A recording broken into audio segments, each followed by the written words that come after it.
100 अपराधी छूट जाएं लेकिन एक निर्दोष को सजा ना हो। ये बात बार बार इसलिए दोहराई जाती है क्योंकि एक इंसान जिसने बिना किसी जुर्म के 12 साल जेल में काट दिए, उसकी जिंदगी का एक हिस्सा उससे बेवजह छीन लिया जाता है। ऐसे ही 3 अपील पर सुप्रीम कोर्ट में एक जरूरी सुनवाई चल रही है।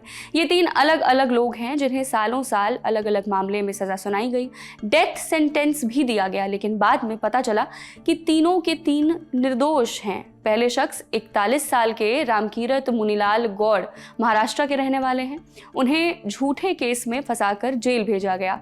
ग्रूसम रेप और मर्डर के चार्जेस लगाए गए। उन्होंने 12 साल जेल में बिताए, जिसमें से 6 साल वो मौत की सजा का इंतजार करते रहे।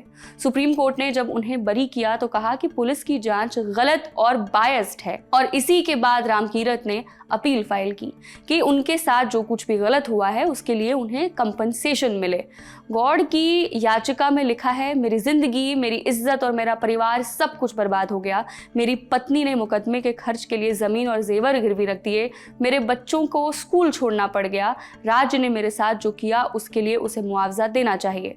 दूसरे शख्स कुत्तावल्ले को तमिलनाडु में हत्या और रेप के केस में मौत की सजा दी गई थी। सुप्रीम कोर्ट ने कुत्तावल्ले को जमानत देते हुए ये भी कहा था कि इस तरह के मामलों में कंपनसेशन जरूर मिलना चाहिए। तीसरे शख्स संजय को उत्तर प्रदेश में 3 साल की बच्ची के रेप और हत्या के केस में सजा मिली थी। सुप्रीम कोर्ट ने कहा कि प्रोसिक्यूशन ने यह साबित नहीं किया कि आरोपी ने ही बच्ची का रेप और मर्डर किया है। अब जस्टिस विक्रमनाथ और जस्टिस संदीप मेहता की बेंच ने तीनों राज्यों को नोटिस जारी किया है और भारत के अटॉर्नी जनरल आर वेंकट रमणी से कहा कि वो मुआवजे के मुद्दे पर कोर्ट की मदद करें। सुनवाई 24 नवंबर 2025 को होगी और इन तीनों जनहित याचिका PIL में एक जरूरी मुद्दा उठाया गया कि अगर किसी को झूठे केस और गलत जांच की वजह से सजा काटनी पड़े तो क्या उसे संविधान के आर्टिकल 21 के तहत अपनी जिंदगी और आजादी छीनने का मुआवजा नहीं मिलना चाहिए। आप क्या सोचते हैं इस जजमेंट पे? हमें कमेंट बॉक्स में जरूर बताइए।